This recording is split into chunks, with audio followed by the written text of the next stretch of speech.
Evening, everybody. It is wonderful to see you, and we're so happy that you were able to join us for this special evening symposium. Uh, it's really a pleasure to welcome you to Epic Adventures in Fantasy Illustration. This program is sponsored by, of course, the Norman Rockwell Museum, but also our Rockwell Center for American Visual Studies, which brings together scholars and curators and artists to explore many aspects of the art of illustration within art, culture, and many other fields. So thank you so much for joining us today. This special two-day event takes inspiration from this summer's blockbuster exhibition, Enchanted: A History of Fantasy Illustration. And that is curated by my colleague, Jessie Kowalski, who is going to present our keynote tonight, which is titled A History of Modern Fantasy Illustration. And the wonderful thing, of course, is that Jessie has put together the most comprehensive exhibition of fantasy illustration to date. We are very honored and proud to sponsor it, and we hope that if you haven't seen it yet, you'll come to see it in person. It was actually a very special pleasure to have people in person last weekend for the opening of the event, certainly at the end of a long year. That was very unusual, but the exhibition is a lot to celebrate and many really interesting topics within. Fantasy art's historical underpinnings will be the subject of Jessie's talk tonight, and tomorrow from 10 a.m. to 1 p.m. we will look forward to commentary by outstanding guest speakers, including Sarah Frazetta, who I'm sure you know is the granddaughter of the legendary illustrator Frank Frazetta. We will also have noted artists Julie Bell, Boris Vallejo, Anthony Palumbo, David Palumbo, Alessandra Pisano, Donato Giancola, and Gregory Mancha speaking on panels. And it's going to be a fascinating morning that will take place from 10 a.m. to 1 p.m. So if you're able to join us, we would love to have you. And with that, it's a great pleasure to introduce you to my colleague, Jessie Kowalski, who, as I said, has really been hard at work at this extraordinary exhibition that was supposed to premiere last summer. And of course, for obvious reasons, we had to move it to this year. He spent nearly 2 decades at the Andy Warhol Museum in Pittsburgh before joining the Norman Rockwell Museum staff. And he has organized several popular exhibitions in the art of Andy Warhol that have traveled around the globe, including Andy Warhol Portraits, The Prince of Andy Warhol from A to B and back again, and Andy Warhol 15 Minutes Eternal. In addition, Jessie has curated the first exhibition of the work of comic book artist Alex Ross, which traveled to the Norman Rockwell Museum, as well as Hanna-Barbera, The Architects of Saturday Morning, Inventing America, Rockwell and Warhol, Never Abandon Imagination, The Fantastical Art of Tony DiTerlizzi, and The Art and Wit of Rube Goldberg, among many others. I know you're going to enjoy this program. Jessie, so thank you so much for sharing your amazing knowledge of this subject with us. All right. Yeah, first of all, I want to thank all of the artists and lenders to the show. We have over 100 artists in the exhibit, 140 artworks in the show, so it's quite an undertaking. And like Stephanie said, it has been a few years in the making, and it's nice to finally see it open to the public. I just want to point out that there are many legendary artists who are not in the exhibits. They belong in the exhibit, but it's just not possible to include all the greats. And I named the exhibit A History of Fantasy Illustration and not The History of Fantasy Illustration. So hopefully another museum will be spurred on to do another comprehensive exhibition on fantasy. I just want to start out with a quote from Ursula K. Le Guin from her 1979 book, The Language of the Night. She wrote, "At this point, realism is perhaps the least adequate means of understanding or portraying the incredible realities of our existence. A scientist who creates a monster in the laboratory, a librarian of Babel, a wizard unable to cast a spell, a spaceship having trouble in getting to Alpha Centauri, all these may be precise and profound metaphors of the human condition. The fantasist, whether he uses the ancient archetypes of myth and legend or the younger ones of science and technology, may be talking as seriously as any sociologist, and a good deal more directly, about human life as it is lived, and as it might be lived, and as it ought to be lived. For after all, as great scientists have said, and as all children know, it is, above all, by the imagination that we achieve perception and compassion and hope. So yeah, fantasy, also known in the field as imaginative realism, is built on the foundation of humanity's emotional and social evolution over the past several thousand years across time and culture. It embraces mythology, folklore, fairy tales, stories of creation. It's a human need that helps us to explain who we are, and it clarifies our place in the world. In a field of art that has been often misunderstood as a genre, I think it's finally time for a serious look into the many facets of fantasy illustration.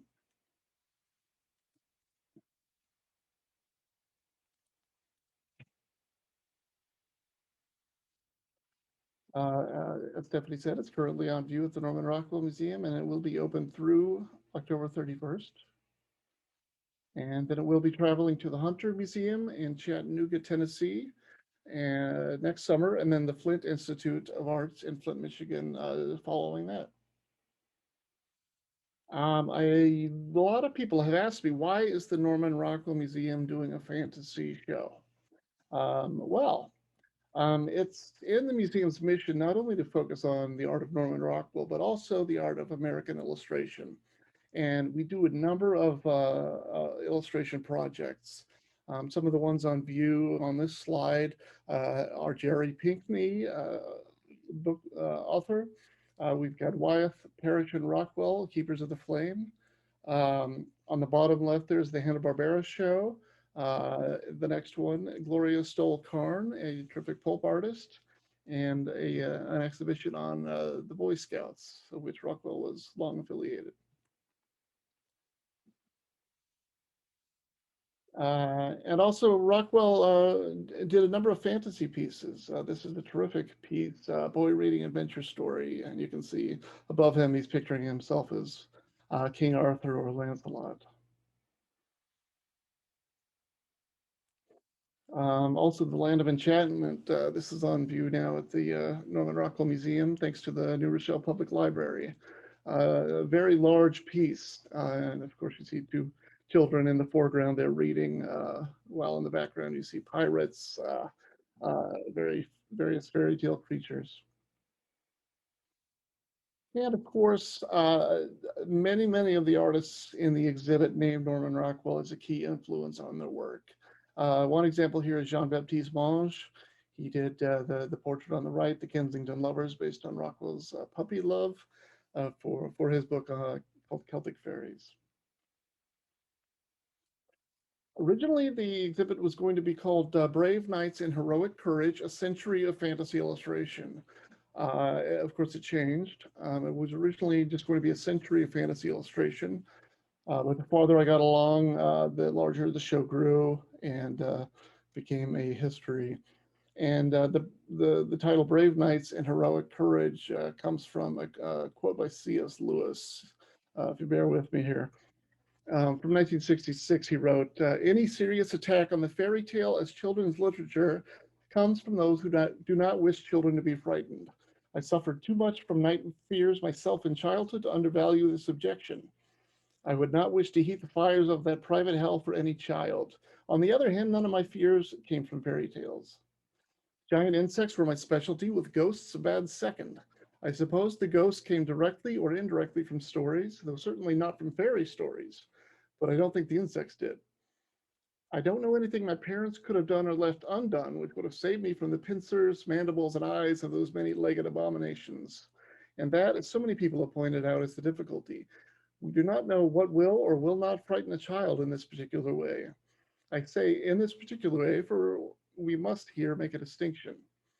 Those who say that children must not be frightened may mean two things. They may mean, one, that we must not do anything likely to give the child those haunting, disabling, pathological fears against which ordinary courage is helpless, in fact, phobias. His mind must, if possible, be kept clear of things he can't bear to think of. Or they may mean, too, that we must try to keep out of his mind the knowledge that he is born into a world of death, violence, wounds, adventure, heroism, and cowardice, good and evil. If they mean the first, I agree with them, but not if they mean the second. The second would indeed be to give children a false impression and feed them on escapism in the bad sense. There is something ludicrous in the idea of so educating a generation which is born to the atomic bomb. Since it is so likely that they will meet cruel enemies, let them at least have heard of brave knights and heroic courage.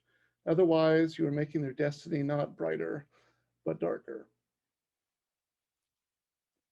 So, yeah, the title was a little long, so we changed it eventually to Enchanted, a history fantasy illustration. When I began to define fantasy or imaginative realism, I approached a few artist friends that I was involved with that are in the fantasy genre with my kind of framework for the exhibits and asked them for their thoughts, and they were very, very helpful. But I was trying to determine what's science fiction, what's fantasy, what should be in the show, and what shouldn't. So, there's a great quote from Rod Serling from 1962, which says, "It's been said that science fiction and fantasy are two different things. Science fiction, the improbable made possible. Fantasy, the impossible made probable." Author Simon Dillon notes on his website, "I once explained the difference this way.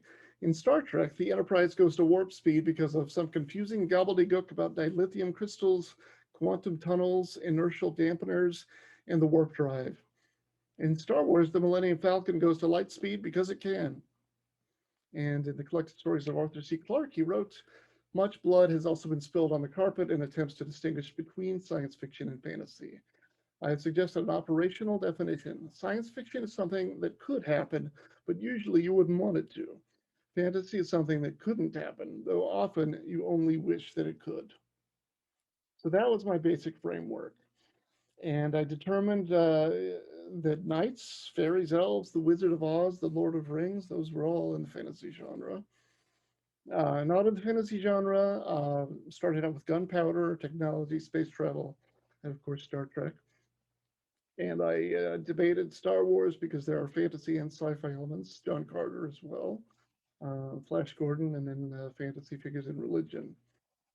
And I also wanted to avoid the stigma that fantasy art has, that reinforces the stereotypes, women in skimpy clothing or bug-eyed creatures, that kind of thing. I wanted to show that this is serious art by very gifted artists. So Flash Gordon was one I considered. However, I decided to do technological and left that out. Star Wars, they use the Force quite a bit. It's all based on the Force. So there's a little bit of that in the catalog.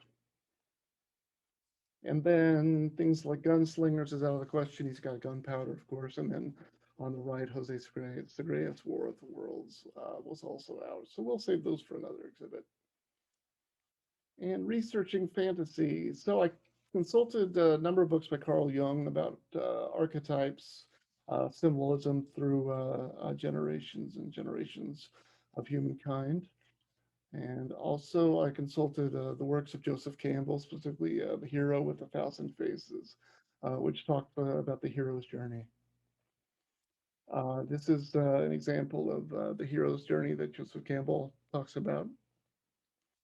And I thought probably the perfect way to explain the hero's journey, which is basically the entire, every great fantasy story has the hero's journey. But I thought the best way to explain it would be with Star Wars.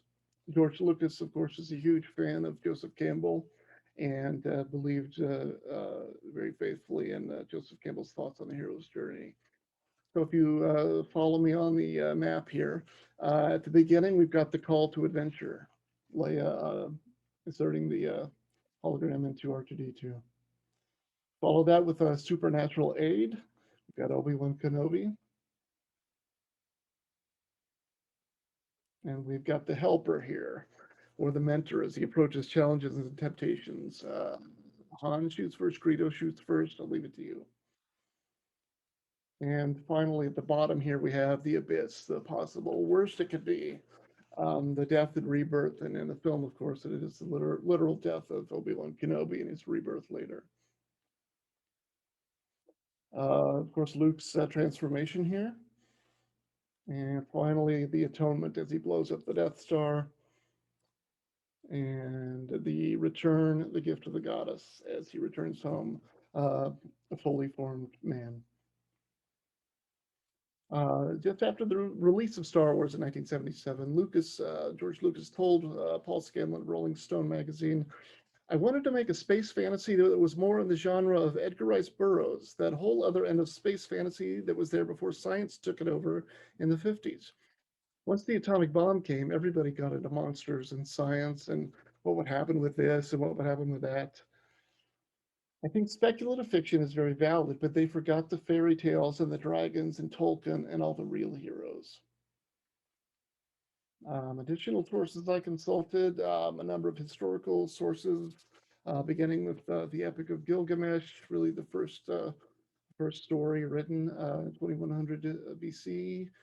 Numa Elish, Li Ching, all the way to Beowulf, Brothers Grimm, the original versions, of course, Peter and Wendy, and then into modern books on fantasy, children's books, illustrators, a great exhibition that was done in 1985 by Karl Kowalski. That was similar to this one, Classical Myth in Western Art. And of course, the Spectrum Award volumes were a big help. So recurring themes. So in volume 9 of Jung's collected works, he wrote, "The collective unconscious, as we understand it today, was never a matter of psychology, for before the Christian church existed, there were the antique mysteries, and these reach back into the gray mists of Neolithic prehistory.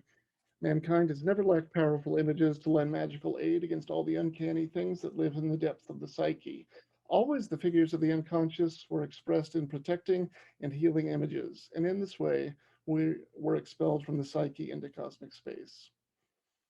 So determining how to break up fantasy into the different sections, there's a long history of dragon slayers from St. Michael and Satan, Apollo and the Python, of course, St. George and the Dragon, Siegfried and Fafnir.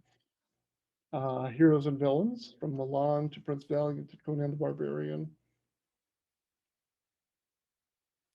Epic adventure, of course, with Prince Valiant, Lord of the Rings, Game of Thrones, Unknown Worlds with Lost World, Tarzan, John Carter. Of course, fairy tales, Red Riding Hood, Rapunzel, Beauty and the Beast, Rip Van Winkle. Of course, fake creatures, we've got fairies, brownies, boggarts, and elves. And the archetypal figures, of course, Artemis, Diana, Wonder Woman, Heracles, Hercules, and Superman, Perseus and Andromeda, Pandora, Cupid, and Pyramus and Thisbe. And the mythological creatures, serpents, dragons, mermaids, Pan, Phoenix. And the last section in gods and monsters, dividing among the angels, the fallen angels. And I wanted to include a couple of contemporary anti-heroes, Vampirella and Hellboy. So during the selection, it was very important to me to make a connection between the older artists and their influence on contemporary fantasy illustration. So on the left here, we have a terrific painting from the Museum of Fine Arts by Elihu Vedder, The Lair of the Sea Serpent from 1864, and then Justin Gerard, contemporary artist, painting of the same title from 2019. Heroes and Epic Adventure, Dragon Slayers. Of course, Dragon Slayers have been around for thousands of years. Saint Michael, of course, vanquishing Lucifer is, of course, in the Christian Bible. Apollo and the Python. Apollo had to defeat the Python in order to gain possession of the Oracle of Delphi. Henry Clarence Pitts, I believe this is from Beowulf. And C. Wyatt's Legends of Charlemagne. And then Hans Bach, Siegfried and the Dragon from Wagner's Nibelung.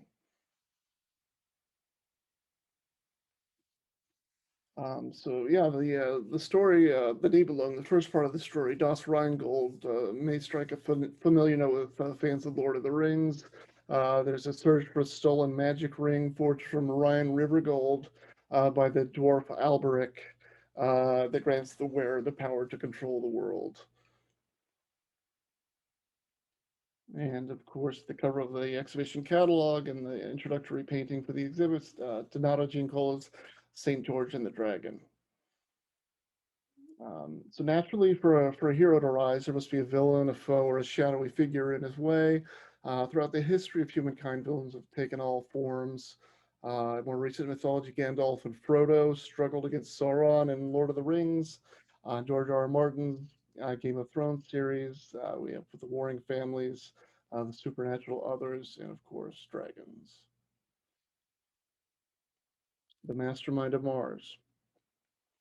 By Edgar Rice Burroughs. So the two great fantasy authors of the 20th century, Edgar Rice Burroughs and Robert E. Howard, feature quite a bit in the exhibit. Edgar Rice Burroughs first introduced his John Carter character in 1912 under the pseudonym Norman Bean, which was accidentally published as Normal Bean. And this image, the Mastermind of Mars, actually features another character later on, Ulysses Paxton. And J.O. St. John's work has influenced such artists as Frank Frazetta, Jeff Jones, the brothers Hillebrand, and Boris Vallejo. Modern take here, Mark Zugg's Princess of Mars. This contains the first three works in Edgar Rice Burroughs' Barsoom or John Carter series. The first novel, The Princess of Mars from 1917, featured artwork by Golden Age illustrator Frank Schoonover. And this is the cover for a book, of course, that also features illustrations by two artists in the exhibit, Scott Fisher and Scott Gustafson. Frank Frazetta's Escape on Venus is another story by Edgar Rice Burroughs. After Mars, he moved to Venus. So this was done for a paperback edition in 1973. Longtime friends of Frank Frazetta, Joe and Nadia Maninaro, recalled about Frank. Ever innovating, Frazetta worked to differentiate every piece in a unique way. While always conscious of his audience, he incessantly challenged himself. During this period, he expanded his palette with vivid hues and boasted that he could make those colors work in a believable, sensuous way. Obviously, his vivacious women and his unbridled imagination were tantamount. His secret was to focus the viewer's attention on what he wanted them to see. He would accomplish this by keeping other areas of the painting vague, simply suggesting, not fully rendering. His focal point was supremely detailed. In this prime example, the woman and beast are totally rendered, yet natural. Some felt his paintings only showed strong men. Frank Frazetta would vigorously argue otherwise, that his women were strong and in control. Gregory Manchess, his version of Conan the Barbarian.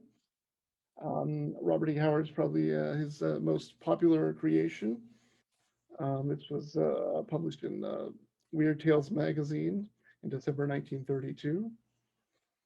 This also has been reproduced by countless fantasy artists, Frank Frazetta, Barry Windsor Smith, John Buscema, Ernie Chan, Boris Vallejo, and others. Cole the Conqueror is another creation of Robert E. Howard. Debuted in Weird Tales in August 1929. And one of the most celebrated artists of our time, Michael Whalen. This is a wraparound cover for a book by Brandon Sanderson called The Way of Kings. In 2017, the Huffington Post referred to referred to Brandon Sanderson as the greatest fantasy novelist of all time. And to date, this book has sold more than 1 million copies. So one of the most respected artists of our generation, Whalen began his career with the cover of Anne McCaffrey's 1978 book, White Dragon. And he's been named Best Artist at the World Fantasy Award 3 times and has received the Hugo Awards Best Professional Artist a record 13 times. And moving on here, we have Dan Dos Santos, his cover for Fables. Fables featured an assortment of well-known fairy tale creatures in modern times. There were 150 issues in the series. This is 136, featuring Snow White's sister, Rose Red. And Scott Brundage, children's book painter, but also he does advertising and editorial work. His work reminds me a lot of Charles Adams and Edward Gorey. And yes, this was a terrific book for epic adventure. Howard Pyle, considered the godfather of the golden age of illustration from the 1880s to the 1920s, working artist, respected teacher, and a mentor to many illustrators. 1900, he created his own school in Delaware, as well as a summer school in Chatsford, Pennsylvania, near the Brandywine River, where he taught men and women alike. Pyle was very fond of the Middle Ages and wrote and illustrated several works set in medieval Europe. This drawing here is from the story of the Grail and the Passing of Arthur, which includes this illustration for the chapter titled The Story of Sir Galahad.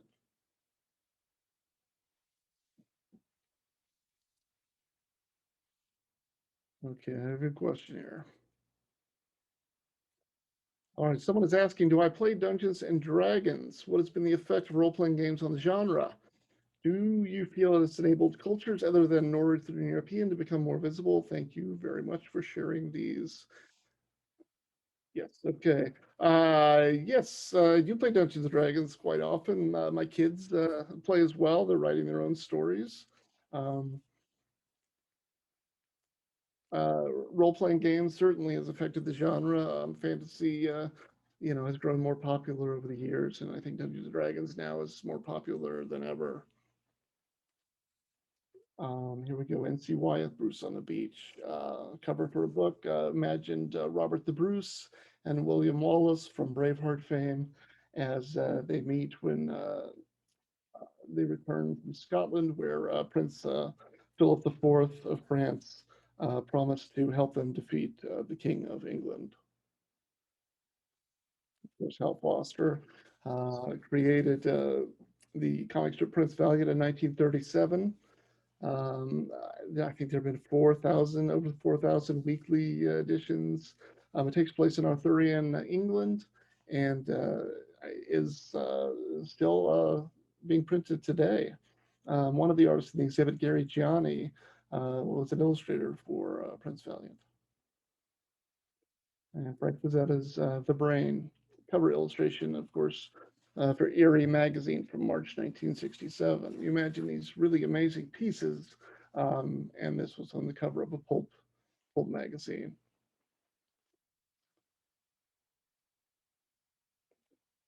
Jeff Jones, The Planet Wizard. Jeff Jones' artwork first appeared in Creepy magazine, Eerie, and Vampirella.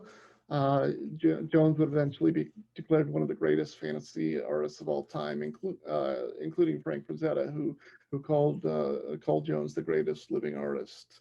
I painted covers for hundreds of paperback novels. Peter Masalja is a Serbian artist. This is his portrayal of Gandalf from The Lord of the Rings. Masalja has noted the influence of Prince Valiant on his work. And Greg Hildebrandt. In the late 1970s, twin brothers Tim and Greg Hildebrandt, better known as the Brothers Hildebrandt, became famous for their iconic paintings and the calendars for The Lord of the Rings from 1976 to 1978. They also created artwork for the original Star Wars film. And Eric Bellhagen is another artist of the show, does terrific work.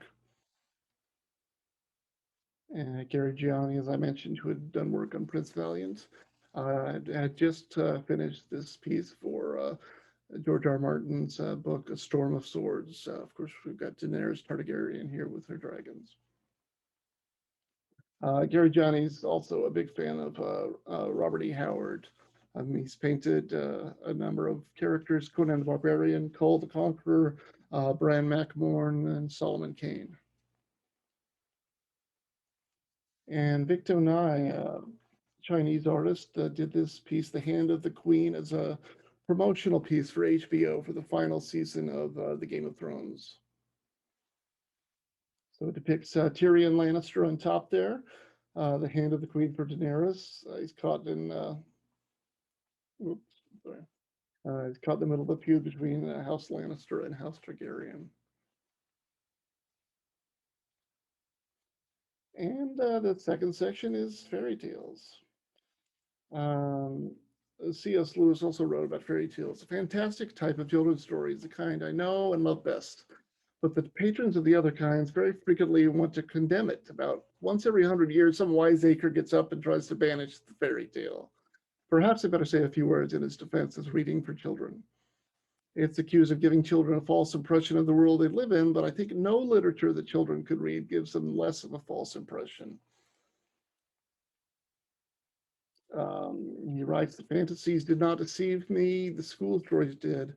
All stories in which children have adventures and successes which are possible, in the sense that they do not break the laws of nature, but almost infinitely improbable, are in more danger than the fairy tales which raise false expectations. Sorry. Another comparison of the older artists on the new generation, Gustave Doré's engraving of Little Red Riding Hood. And on the right is Miranda Meek, a young artist here, who was the winner of the 2018 Rising Star Award at the Spectrum Fantastic Art annual exhibit. In the exhibit, I like to talk about the original version of Grimm's fairy tales and how they changed. So in the original version, I think the hunter comes across the grandmother with Red Riding Hood, comes across the wolf with Red Riding Hood and the grandmother in the wolf's belly. Um, Later on, though, they had changed it to, I'm sorry, that's the original French version. The original Grimm's version, yeah, the wolf had eaten the grandmother and Little Red Cap, as she was known. The huntsman found the wolf, suspecting the wolf had eaten the grandmother, took some scissors, cut open the wolf's belly. After Little Red Cap and the grandmother escaped, Little Red Cap filled the wolf's body cavity with stones. It's written that the wolf died, the huntsman skinned it, and, quote, all three were delighted. Arthur Rackham, one of the most influential artists of the golden age of illustration, did a number of terrific artworks found within the pages of children's books. This was done for Rip Van Winkle in 1905. It was on exhibit with a number of other works from the book in Great Britain when J.M. Barrie, who wrote Peter Pan, saw Rackham's work. He was so impressed that he commissioned Rackham to write the classic children's tale, Peter Pan in Kensington Gardens in 1906. Jessie Wilcox Smith was a student of Howard Pyle's. Terrific artist. She had bold color choices. Composition was great. She had a good sense of humor. And yeah, it was a field, of course, it was dominated by men at the time, but she really stood out. She worked in Good Housekeeping for 15 years, and she did nearly 200 covers for that magazine. And Maxfield Parrish, Lady Violetta and the Knave. Maxfield Parrish, of course, one of the most popular artists in the Golden Age.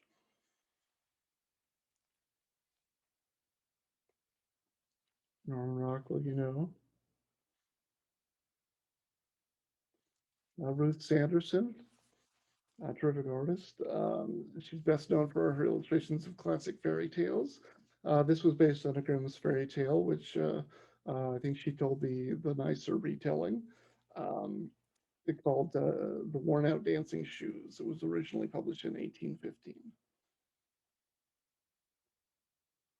And Scott Gustafson, who's written a number of children's books, does wonderful drawings of characters just like these.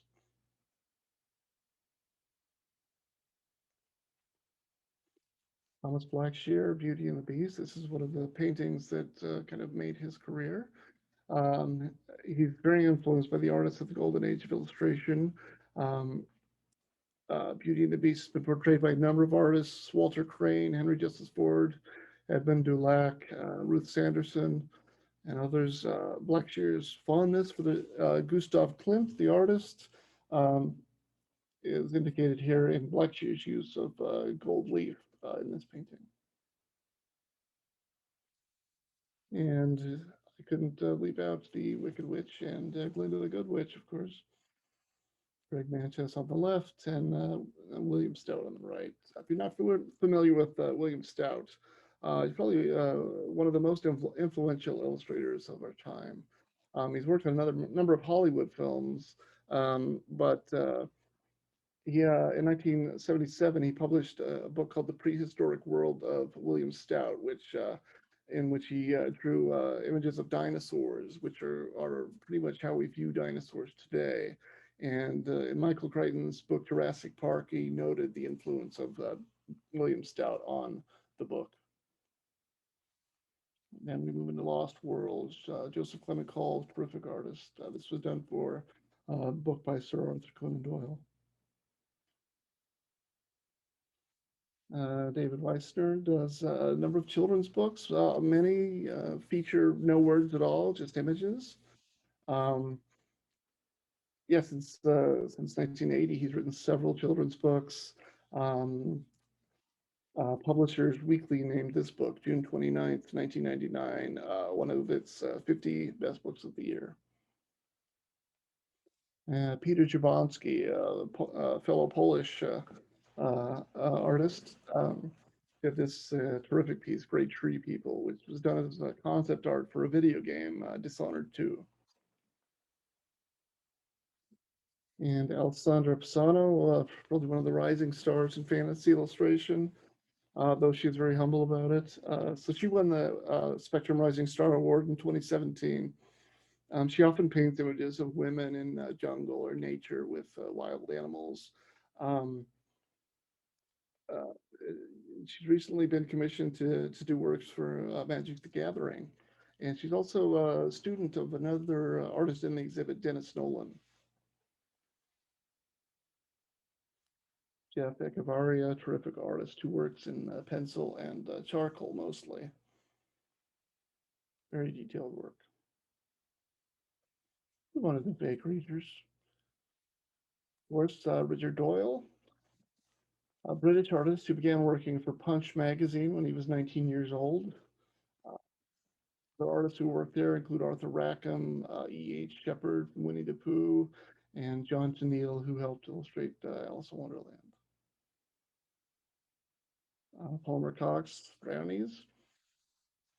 He introduced the Brownies in 1883 in St. Nicholas magazine. Extremely popular characters. It said that he licensed the characters for everything from dolls to china to chocolates, even to a Broadway extravaganza. And Brian Froud, terrific artist.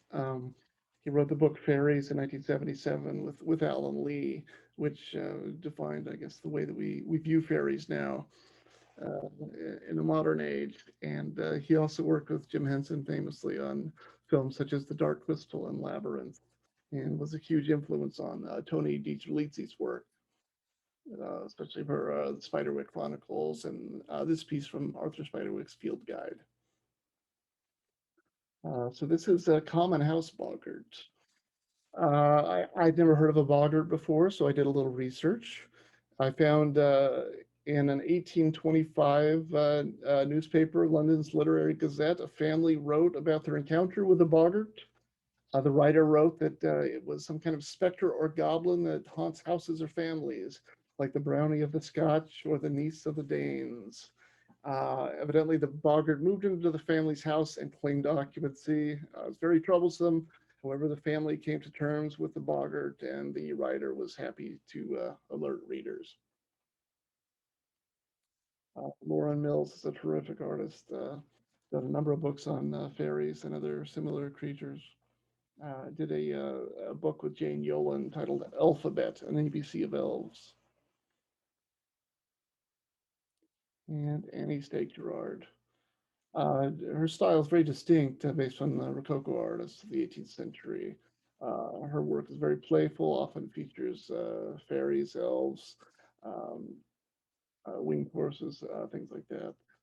Um, and she is married to Justin Gerard, whose painting was at the very beginning, The Lair of the Sea Serpent. So they're a husband and wife team. So the third section, mythology, mythological creatures. People ask what my favorite painting in the exhibit is, and I guess this probably isn't my favorite painting, but it's probably the painting I was most thrilled to have in the exhibit. So this was the cover illustration for the first Dungeons and Dragons set from 1977. I believe it's the first time on view to the public. It's on loan from Wizards of the Coast, of course, who runs Dungeons and Dragons. As I said, it's it's not a terrific painting, not the best painting. However, it's such an iconic work that started a whole generation of kids in basement rolling dice.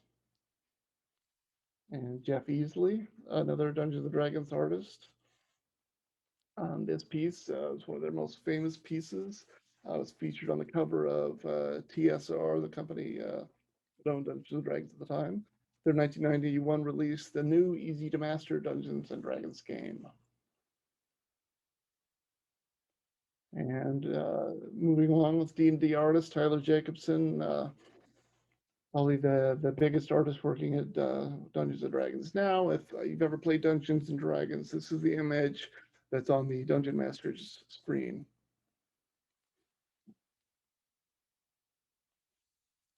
And then Charles Vess, Here There Be Dragons. He worked with Ursula K. Le Guin on this series, which was the 50th anniversary of the release of the first of her books of Earthsea. Vess is also known for his work with Neil Gaiman on such things as Sandman and Stardust and Blueberry Girl, one of my daughter's favorite books. And Herbert James Draper.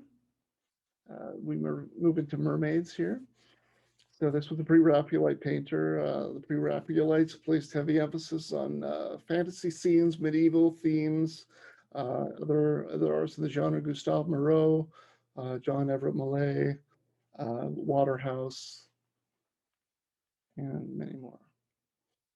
J.C. Leyendecker, of course, was Rockwell's favorite artist. I think I did the second in line for the most covers for the Saturday Evening Post. He was best known for fashionable paintings of men and women in the 1920s, 1930s, especially for his arrow collars. But here's a rare fantasy piece of Pan. Rockwell Kent, another terrific artist from the period. This was a piece done for a jewelry company, Marcus and Company in New York. Rudolf Christian Freund, an artist not known for his fantasy work. He was a staff artist at the American Museum of Natural History in New York. I did covers for Life and Scientific American, a lot of very detailed technical drawings. But he did a series of monsters for the April 23rd, 1951 issue of Life magazine. And here are some of the others on the final set. Excuse me, we've got the Griffin, the Basilisk, Gorgon, and of course the Manticore. Dennis Nolan, as I mentioned, he's a teacher at the Hartford Art School at the University of Hartford, where he was named Professor Emeritus in illustration. He's a leading figure in one of the nation's most prominent illustration programs. curated our recent exhibit, Wyeth Parish Rockwell in the Narrative Tradition. And Julie Bell. This is quite an impressive piece. It was one of the pieces that I just had to have in the exhibition. Julie Bell started out doing a little bit of illustration, and then she took time to raise two sons, David and Anthony, whose works are in the exhibit, and became a nationally ranked bodybuilding competitor. And at an event, she met fantasy artist Boris Vallejo. She became his model for a time. They fell in love and got married. And Julie began her illustration career once again and took off, becoming the first woman to do the cover of Heavy Metal magazine, and also the first woman to draw Conan the Barbarian for Marvel Comics. And archetypal figures. I was quite struck with the similarity between this work of Diana on the left, and then Terry and Rachel Dodson's work on Wonder Woman. Terry and Rachel Dodson are probably two of the most popular comic book cover artists of the time. Diana's probably most famous for being the huntress. There was a young hunter, Actaeon, who found her and her nymphs bathing after a hunt. And when her nymphs spotted Actaeon, Diana was so enraged she turned him into a stag, and he was hunted down and eaten by his own dogs. Lefebvre was a teacher at the Académie Julian in Paris and was very instrumental in shaping the future of American illustration. Balthazar Garriott, Pandora's Box. Pandora's Box was mistranslated. It was actually a jar. Uh, the story goes in Greco-Roman mythology, Prometheus belonged to the race of Titans. He formed the first humans from clay and water, and provided the humans with fire, which he removed from the realm of the gods. And in one version, Jupiter or Zeus was so enraged that he created the first woman, Pandora, and he sent her to Earth with a jar that she thought contained gifts. And upon opening it, it released plague and misery upon the human race. However, at the very bottom of the jar, there was hope. William Adolph Bouguereau, Portrait of Cupid.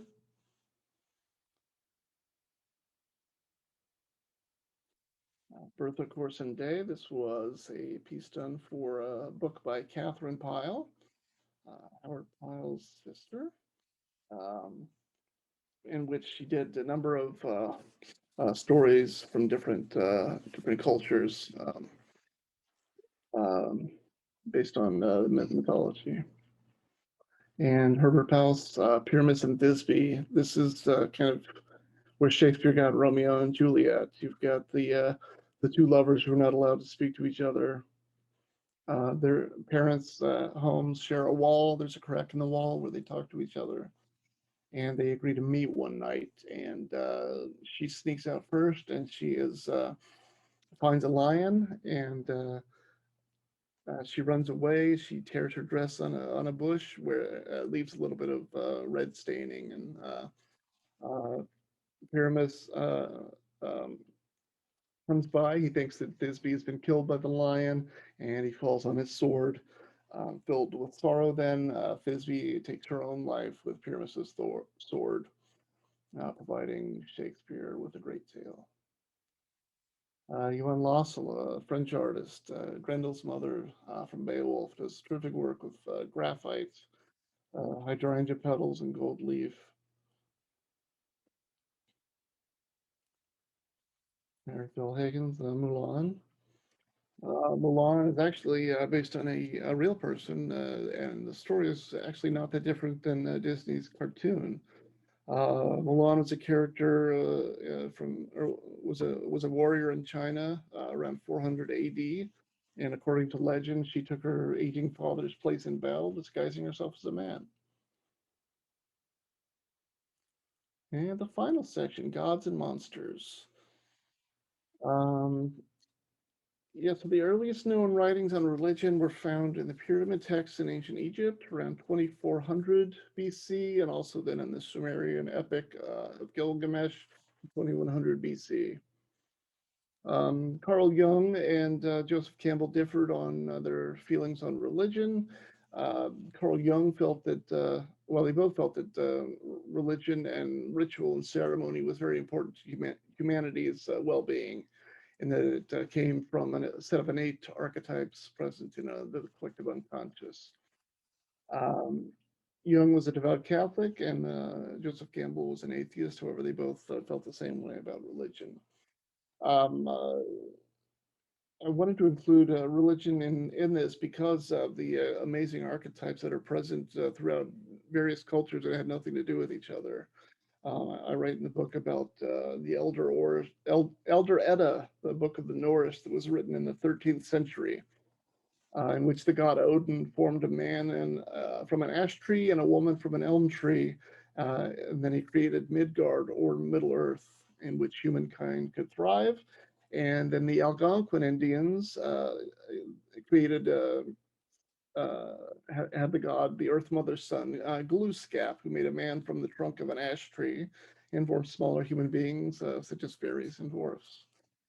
And the Yoruba religion in West Africa in 1000 BC believed that the world spawned from a marshy chaos, while in ancient Greece, um, the god Eurynomy rose from the sea. And in Japan, the Kohiki, an early sacred Shinto text, teaches that the world begins with three spirits watching over a sea of chaos. Um, Water also, as you know, plays a central role in the Christian rite of baptism. Uh, Charles Lindell, Angel Holding a Chalice, just a gorgeous piece.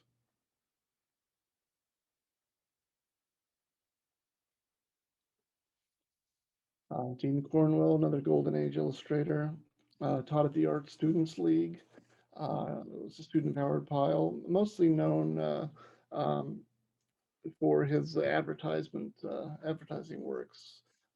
So fantasy piece is quite unusual for him.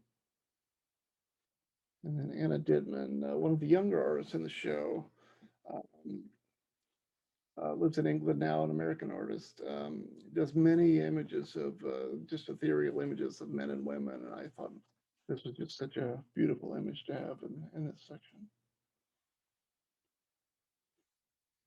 And then two works I thought played well off each other: Gustave Doré's Black Eagle of Prussia and from 1871, and David Palumbo's The Fallen from 2014.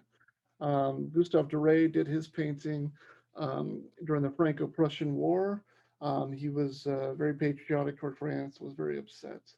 And the Black Eagle was Prussia's highest symbol for heroism. And so here you have a Black Eagle attacking this angel who's protecting the French war dead. And David Palumbo's on the right was done for Sideshow Collectibles. And this is the Valkyrie protecting the dead of World War One.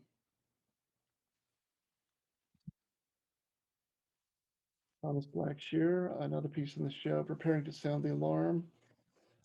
This is based on the Book of Revelations, in which the angel at the Judgment Day blows the shofar, the ram's horn. Um, in Joel 2:1 of the Hebrew Bible, it says, "Blow ye the horn in Zion, and sound an alarm in my holy mountain. Let all the inhabitants of the land tremble, for the day of the Lord cometh, for it is at hand." Um, uh, Thomas was at the opening of the exhibit and wasn't quite sure why this piece was so impressive to a lot of people, but I think it is quite stunning. And Richard Orley from 1690, an etching of the fall of the rebellious angels.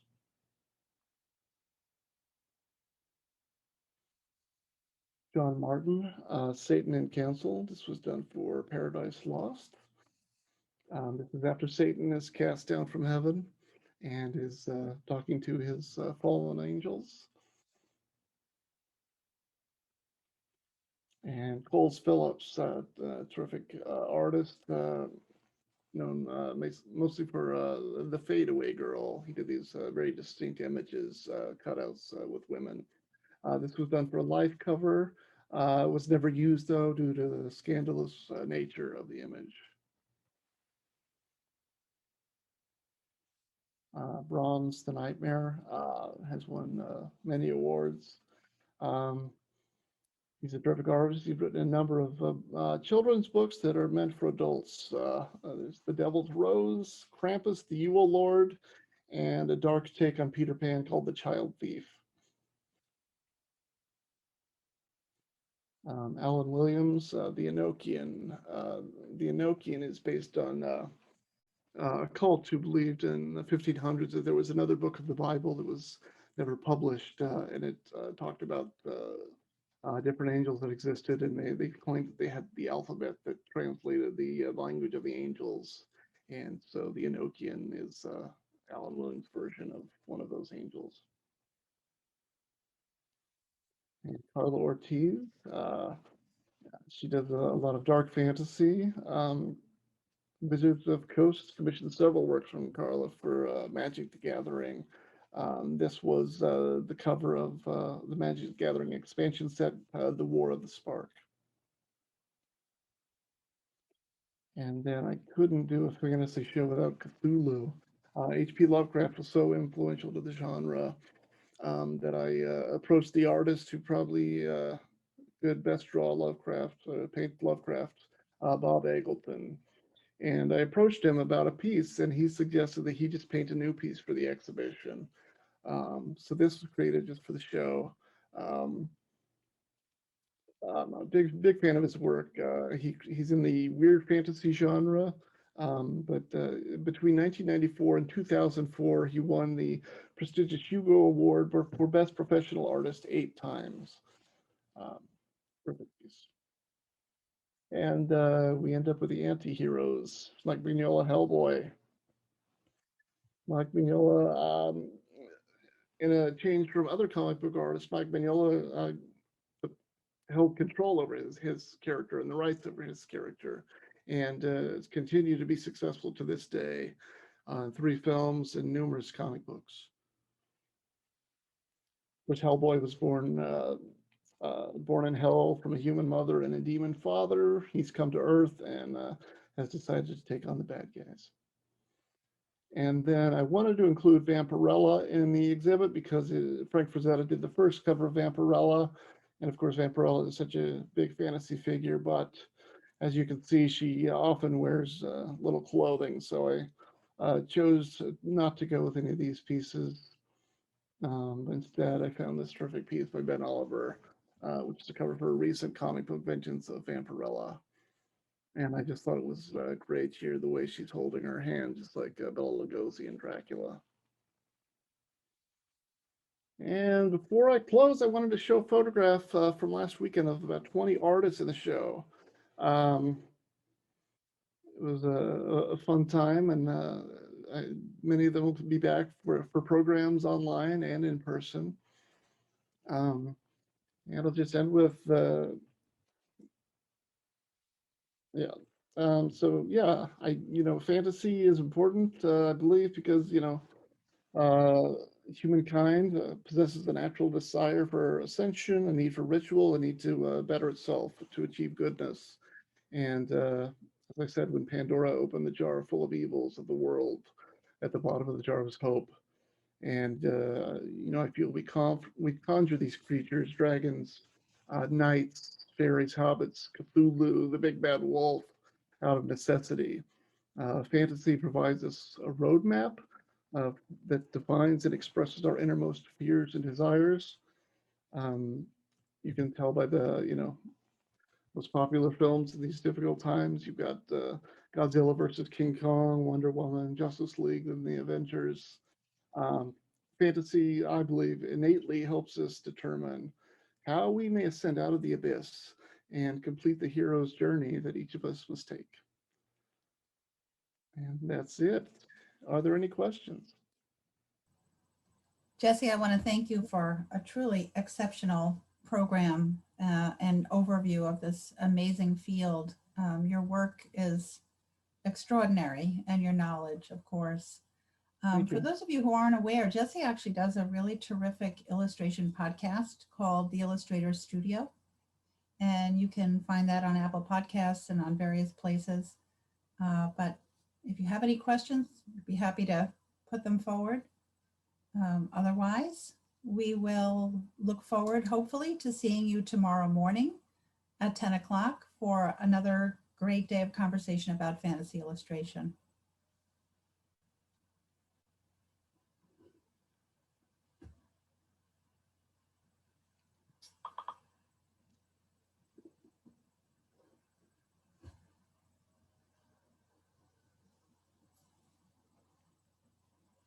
Got a lot of thank yous on the chat.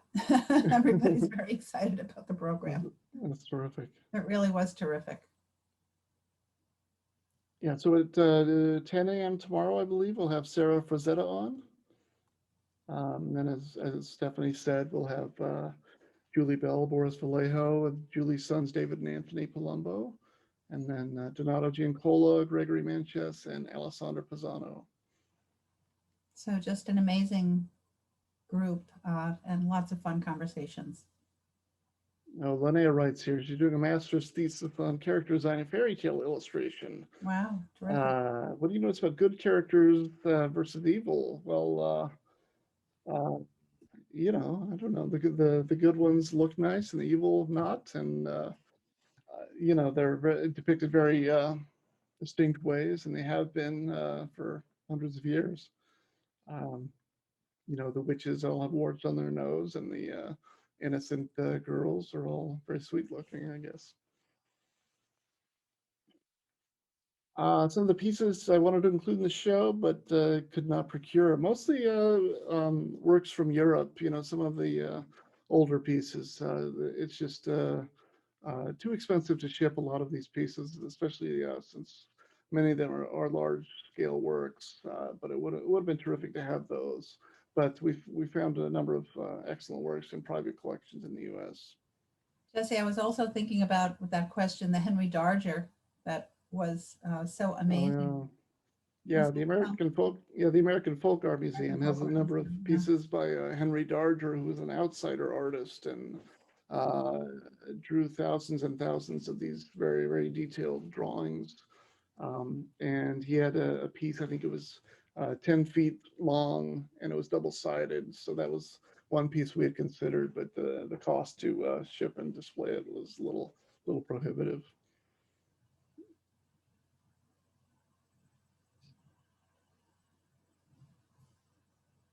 Well, we thank you so much for joining us tonight. Have a wonderful evening. And Jesse, thanks again for a terrific presentation. So Yes, enlightening. Thank you. Thank you. We'll see you all soon. Good night.